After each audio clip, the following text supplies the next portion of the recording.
Good Morning Business, French Tech. Ce matin, avec Anthony Morel, nous recevons Alexandre Lézé, directeur général adjoint de The Blockchain Group et directeur de la stratégie Bitcoin. Bonjour Alexandre. Bonjour. Merci d'être avec nous sur ce plateau. The Blockchain Group fait partie des Bitcoin Treasury Companies. Expliquez-nous ce que c'est. Effectivement, donc on est dans un contexte où le Bitcoin est adopté par les plus grandes institutions au niveau mondial, dont le gouvernement américain maintenant.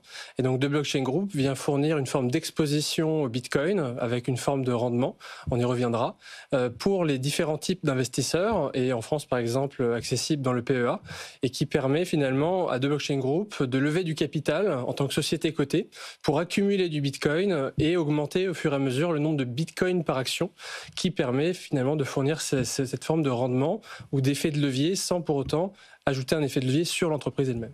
Donc le modèle, c'est celui de MicroStrategy en fait aux États-Unis, qui est une entreprise dont on parle assez souvent. Vous êtes un peu le Michael Saylor français. Alors, je vous souhaite le même succès que lui en tout cas, peut-être à plus petite échelle en tout cas pour l'instant. Mais la question que je voulais vous poser, c'est pourquoi maintenant? Parce que vous avez donc acheté, je crois que c'est un peu plus de 600 bitcoins, hein, c'est ça? 620, ouais. 620 bitcoins. Mais est-ce que le timing est le bon? MicroStrategy, ils font ça depuis des années. J'ai regardé leur coût d'achat moyen du bitcoin doit tourner autour de 30 000 $. Là, vous avez acheté vos 600 bitcoins à 80 000 $. Est-ce que c'est pas un peu tard? On pense que le Bitcoin va devenir la réserve mondiale de valeur. Il se trouve que le gouvernement américain le pense aussi aujourd'hui, depuis le 6 mars. C'est le seul actif que les États-Unis ne veulent pas vendre. Et c'est parce que cet actif-là a une offre fixe, alors que les monnaies fiduciaires n'ont pas d'offre fixe. Et donc, la valeur de marché potentielle du Bitcoin se trouve peut-être dans 10-20 ans, autour de 5 millions de $, autour de 10 millions de $. Ça signifierait que le Bitcoin a pris la place, en fait, de la valeur monétaire aujourd'hui. Et donc, c'est une thèse d'investissement. Et après, il y a forcément un risque sur cette thèse d'investissement. Et donc, ça, vous y croyez? Vous êtes convaincu que le Bitcoin atteindra un jour la valeur 1 Bitcoin, 5 millions ou 10 millions de $? 5 millions d'ici 20 ans, vous l'avez dit. Hein. Exactement. Donc c'est un potentiel, bien sûr, rien n'est certain. En revanche, si le Bitcoin reste décentralisé et sécure, ce qui lui permet d'avoir une offre fixe, alors les gouvernements vont de toute façon continuer à créer de la masse monétaire. Et donc cette masse monétaire va venir augmenter mécaniquement le prix du Bitcoin sans que le Bitcoin ne fasse rien. Et donc, en tant que Bitcoin Treasury Company, ce que l'on fait, c'est on tire parti des marchés de capitaux pour lever du capital sur les marchés financiers et transformer ce capital en monnaie fiduciaire en Bitcoin, qui est l'actif qui nous fournira potentiellement le plus de croissance sur le long terme. Alors c'est assez incroyable comme pari sur l'avenir, mais c'est aussi, vous l'avez dit, assez risqué. À partir de quel niveau ça va devenir dangereux ? Ça pourrait devenir dangereux, le niveau du Bitcoin pour votre entreprise. Le risque qui est pris pour les investisseurs aujourd'hui, c'est l'effondrement prolongé du prix du Bitcoin. Et cet effondrement prolongé du prix du Bitcoin pourrait intervenir notamment si le Bitcoin n'était plus décentralisé ou plus sécurisé. Et donc, à ce jour, tous les analystes financiers et les plus grandes institutions financières du monde sont en train de se préparer pour fournir l'accès aux clientèles retail et institutionnelles. Oui. Et s'ils le font, c'est parce qu'ils ont aussi fait leur propre analyse et qu'ils déterminent que le Bitcoin est un actif qui est là pour rester. Et c'est aussi pour ça que le gouvernement américain a décidé d'établir une réserve stratégique de potentiellement 1 million de Bitcoin. Mais alors vous, pourquoi est-ce qu'un investisseur ou un actionnaire irait chez vous plutôt que d'investir directement dans du Bitcoin? Est-ce que c'est pas plus simple finalement juste d'acheter du Bitcoin puisque je serais exposé exactement de la même manière? Alors le gestionnaire d'actifs français Tobam, qui est leader sur le sujet de Bitcoin depuis des années, a publié un papier mathématique qui démontre les 3 facteurs qui permettent à une Bitcoin Treasury Company de surperformer le Bitcoin sur le long terme. Ce premier facteur, c'est le BTC Yield, c'est une forme de rendement Bitcoin que j'évoquais tout à l'heure, mais en standard Bitcoin, j'y reviens juste après. Le deuxième, c'est l'appréciation purement du prix du Bitcoin. Ouais. Et le troisième, c'est la prime qu'attribue le marché à une Bitcoin Treasury Company en anticipant la capacité de levée de capital de la société pour augmenter le nombre de Bitcoin par action.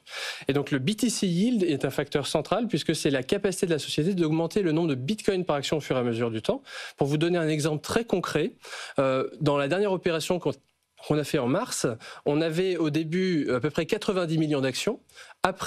Et on avait 40 bitcoins, et après l'opération, on avait à peu près 180 millions d'actions émises ou à émettre, et 620 bitcoins. Et donc, on a augmenté le nombre d'actions émises ou à émettre de x2, alors qu'on a augmenté le nombre de bitcoins sur le bilan de x14. Et donc, ça nous a permis de générer une augmentation du nombre de bitcoins par action de 700%. qui, pour un actionnaire avant opération et après opération, est une augmentation massive de la valeur nette, finalement, de son action. J'aimerais savoir comment vous lisez la façon dont gouverne Donald Trump. On a attendu beaucoup de lui à son arrivée à la Maison-Blanche pour cette deuxième investiture. Aujourd'hui, il a quelque peu déçu. En tout cas, ça ne va pas assez vite pour les participants au secteur du Bitcoin. Comment vous voyez les choses dans la politique qu'il est en train de mener? Alors, si on regarde tout à fait les chiffres exacts, on voit qu'effectivement, les marchés financiers ont souffert de la politique des tarifs mis en place.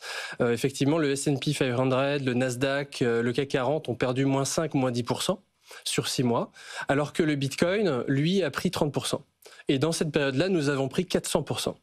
Et donc, la réaction... Attendez, il n'a pas pris 30% depuis que Donald Trump est arrivé au pouvoir. Le bull run, il était bien avant son élection. Depuis 6 mois.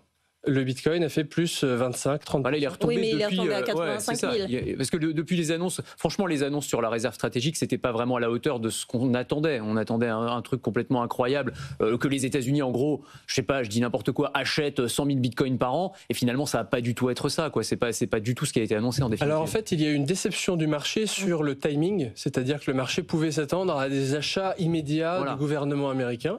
En revanche, ce qui s'est passé, c'est qu'en réalité, c'est le mieux qui aurait pu arriver, c'est-à-dire qu'il y avait le risque que la réserve américaine puisse contenir autre chose que du Bitcoin, d'autres types de cryptoactifs qui n'ont pas la même valeur. Et en fait, ce que le gouvernement a fait, c'est de dire la réserve stratégique, c'est uniquement Bitcoin. Et donc ça, c'est la meilleure chose qu'ils aient pu faire. Et en revanche, effectivement, ils ont annoncé que la politique d'accumulation de Bitcoin serait définie à horizon de août 2025, ce qui effectivement a rabaissé les attentes du marché. Mais en revanche, sur une perspective long terme, c'est encore plus positif que prévu pour le Bitcoin, puisque c'est le seul dans la réserve stratégique. Et si on prend depuis le début de l'année, effectivement, le Bitcoin fait moins 10%, mais nous faisons plus 70% chez The Blockchain Group. Et la raison est effectivement liée à cette augmentation du nombre de bitcoins par action que je mentionnais tout à l'heure. Merci beaucoup Alexandre Désé d'être venu nous voir, directeur général adjoint de The Blockchain Group et directeur de la stratégie Bitcoin dans la matinale de l'économie.